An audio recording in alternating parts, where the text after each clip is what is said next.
નમસ્તે વિદ્યાર્થી મિત્રો, આપણે ધોરણ 6 ની અંદર અગાઉના વિડીયોમાં પ્રકરણ 1 સંખ્યા પરિચય વિશે કેટલોક અભ્યાસ કર્યો હતો। ત્યારબાદ આજે ધોરણ 6 માં પ્રકરણ 2 પૂર્ણ સંખ્યાઓ વિશે અભ્યાસ કરીએ। પૂર્ણ સંખ્યાઓની કેટલીક જાણકારી મેળવતા પહેલાં આપણે પ્રાકૃતિક સંખ્યાઓનો અભ્યાસ કરીએ, જેના વિશે તમે અગાઉના ધોરણોમાં ખૂબ સારી એવી રીતે અભ્યાસ કર્યો છે।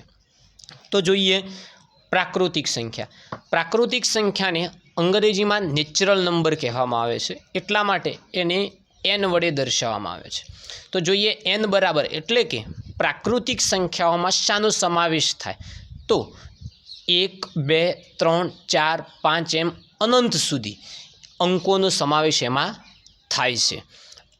1, 2, 3, 4 એટલે આપણી ભાષામાં જે આપણે એને એકડી અથવા એકડા કહેતા હોઈએ છીએ, તો એવા અનંત સુધી અંકોનો સમાવેશ એની અંદર થાય। અહીં 5 લખ્યા એટલે છેલ્લે 5 પૂરું થાય છે એવું છે નહીં। 5 પછી પણ છેક અનંત સુધી એટલે કે 6, 7, 8 એમ લાખ, 10 લાખ, કરોડ, 10 કરોડ એમ છેક અનંત સુધીની સંખ્યાઓનો સમાવેશ એની અંદર થાય છે। અહીં ખાસ યાદ રાખવાનું છે, પ્રાકૃતિક સંખ્યાઓની શરૂઆત ક્યાંથી થાય છે? તો શરૂઆત 1 થી થાય છે।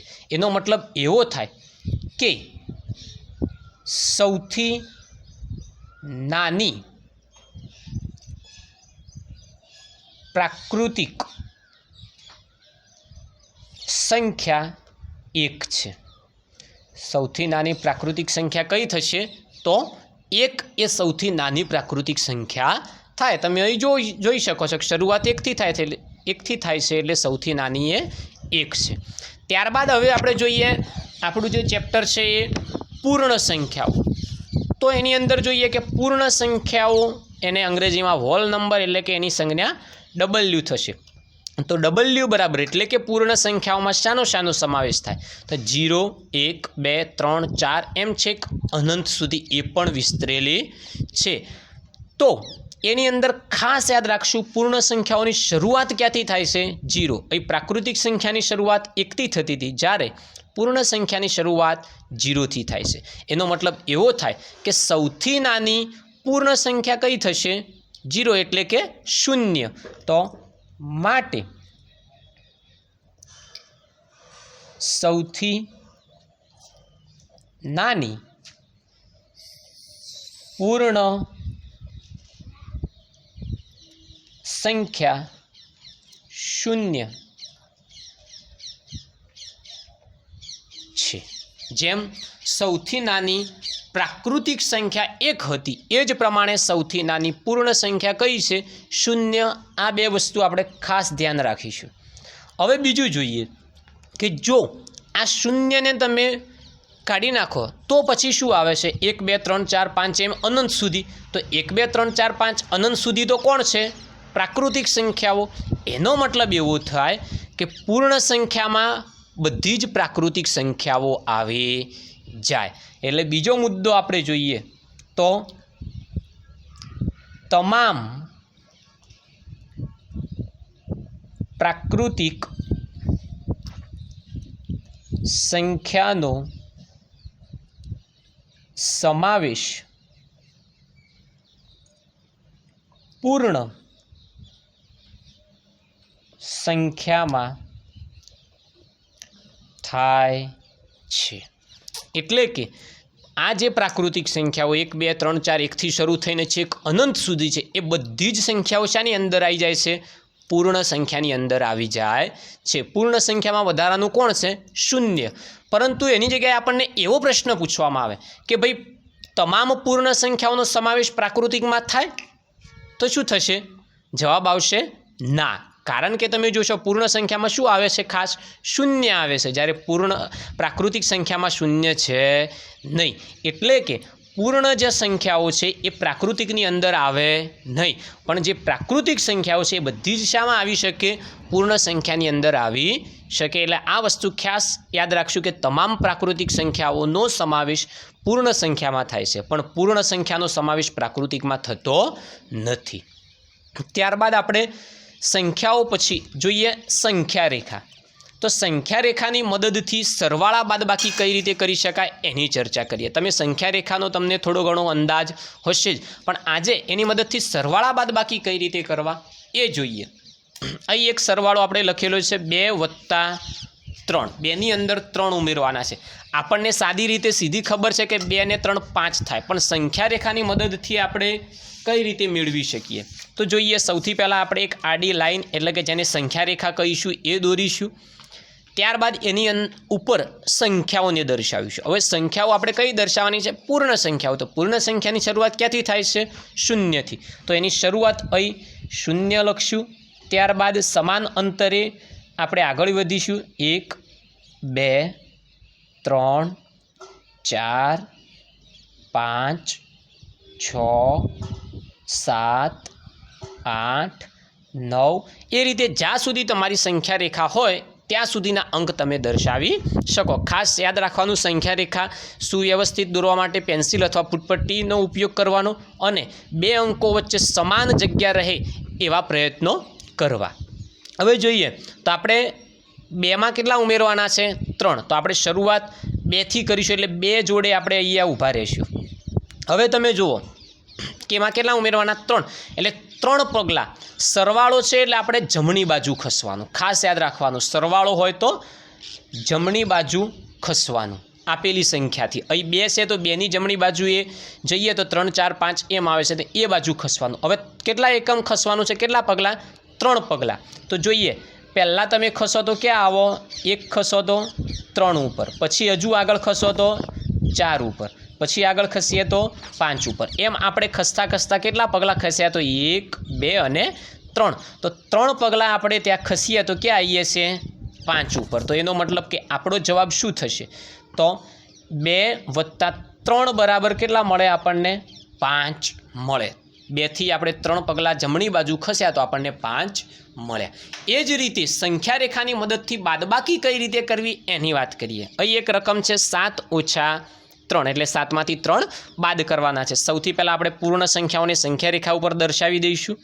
અહીં 0, ત્યારબાદ 1 2 3 4 5 6 7 8 ને 9. હવે આપણે કેટલામાંથી કેટલા બાદ કરવાના છે? તો 7માંથી 3, એટલે 7થી આપણે શરૂઆત કરવાની, એટલે 7 જોડે આપણે ત્યાં ઊભા રહીશું. ત્યાંથી કેટલા પગલાં?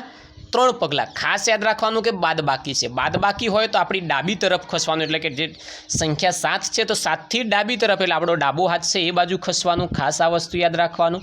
ડાબી બાજુએ આવવાનું. બાદબાકી હોય તો ડાબી બાજુ, સરવાળો હોય તો જમણી બાજુ.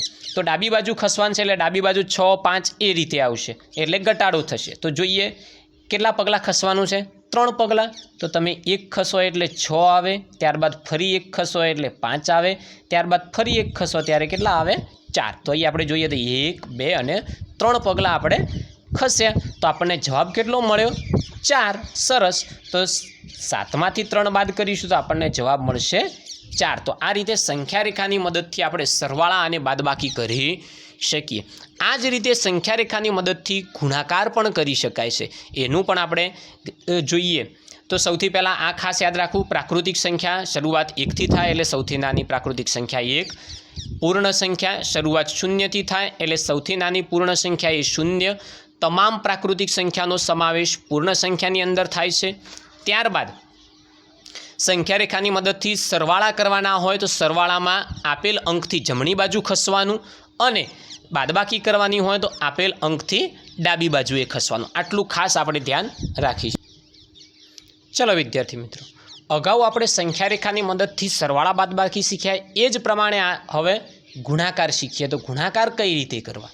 તો સૌથી પહેલાં એક સંખ્યા રેખા દોરવી, એના ઉપર સંખ્યાઓ દર્શાવવાની થશે. તો આપણે સંખ્યાઓ જોઈ લઈએ કઈ કઈ આવે. શરૂઆત આપણી પૂર્ણ સંખ્યાઓની ક્યાંથી થાય? સરસ, 0થી. 0, ત્યારબાદ 1 2 3 4 5 6 7 8 9 ને 10.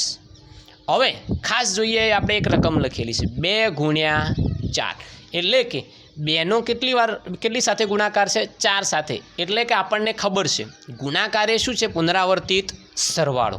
એટલે કે 2ને તમે 4 વખત ઉમેરો, 2નો 4 વખત સરવાળો કરીએ તો આપણને કેટલા મળે? એનો જવાબ મળે. અહીં શું બતાવે છે કે 2ને કેટલી વખત ઉમેરવાના છે? 4 વખત. એટલે કે 2નો 4 વાર આપણે સરવાળો કરવાનો છે. ખાસ યાદ રાખીએ, ગુણાકાર હોય ત્યારે શરૂઆત શૂન્યથી જ થશે. સૌથી પહેલાં આપણે કોનો ગુણાકાર કરવાનો છે? 2નો. કોની સાથે? 4 સાથે. એટલે 2 2 4 વખત આગળ વધીશું. 0થી આગળ વધવાની શરૂઆત કરીએ. 0થી સૌથી પહેલાં 2 પગલાં આગળ વધીએ એટલે 1 અને 2, તો 2 એ પહોંચાય. તો અહીંથી આપણે આવીશું 2 પર. ત્યારબાદ આ એક વાર થયું, ફરી બીજી વાર આગળ વધીએ તો 2થી 2 પગલાં આગળ વધીએ એટલે 3 અને 4, તો 4 ઉપર આપણે પહોંચીશું. આ થયા બીજી વાર. ત્યારબાદ ફરી 2 પગલાં આગળ વધીએ તો 5 અને 6 એ પહોંચીશું. તો આ આપણે ત્રીજી વાર આગળ વધ્યા. એવું કેટલી વાર આગળ વધવાનું છે? 4 વાર. તો હજુ 2 પગલાં આગળ વધીએ તો 7 અને 8. તો આપણે આ ચોથી વાર આગળ વધ્યા. ચોથી વાર આગળ વધ્યા એટલે આપણે કેટલે પહોંચીએ છીએ? 8 ઉપર. તેનો મતલબ કે 2થી આપણે 4 વાર 2 પગલાં આગળ વધ્યા તો આપણને જવાબ મળે છે 8. તો સંખ્યા રેખાની મદદથી 2 ગુણ્યા 4 કરીએ તો એનો જવાબ આપણને મળે 8. તો ખાસ સંખ્યા રેખાની મદદથી જ્યારે ગુણાકાર કરવાના થાય, સૌથી પહેલાં સંખ્યા રેખા દોરવાની, અને સંખ્યા રેખાથી જ્યારે ગુણાકાર કરવાના થાય ત્યારે શરૂઆત દર વખતે 0થી જ થાય. આ ખાસ યાદ રાખવાનું. શરૂઆત ક્યાંથી થાય? શૂન્યથી. જેમ સરવાળા બાદબાકીમાં પ્રથમ જે સંખ્યા હતી ત્યાંથી આપણે શરૂઆત કરતા હતા. જ્યારે ગુણાકારની અંદર શરૂઆત ક્યાંથી કરવી? શૂન્યથી. શૂન્યથી શરૂઆત કર્યા બાદ જેટલી વાર ગુણાકાર જેની સાથે જે સંખ્યા સાથે ગુણાકાર હોય, જેમ અહીં 4 સાથે ગુણાકાર છે, કોનો? 2નો, તો 2 પગલાં 4 વખત આગળ વધવું તો આપણે આપણા જવાબ સુધી પહોંચી શકીએ. તો વિદ્યાર્થી મિત્રો, આપણે આના પછીના વિડીયોમાં ફરી મળીશું અને એ વખતે આપણે સ્વાધ્યાય 2.1ની ચર્ચા કરીશું. એટલે તરત પહેલાંની અને તરત પછીની સંખ્યાઓની કેટલીક ચર્ચા કરીશું. ત્યાં સુધી તમે આનો અભ્યાસ કરતા રહો, અને જો તમને વિડીયો પસંદ આવે તો વિડીયોને લાઇક અને સબસ્ક્રાઈબ કરો, અને વિડીયોને તમારા મિત્રો સુધી શેર પણ કરજો.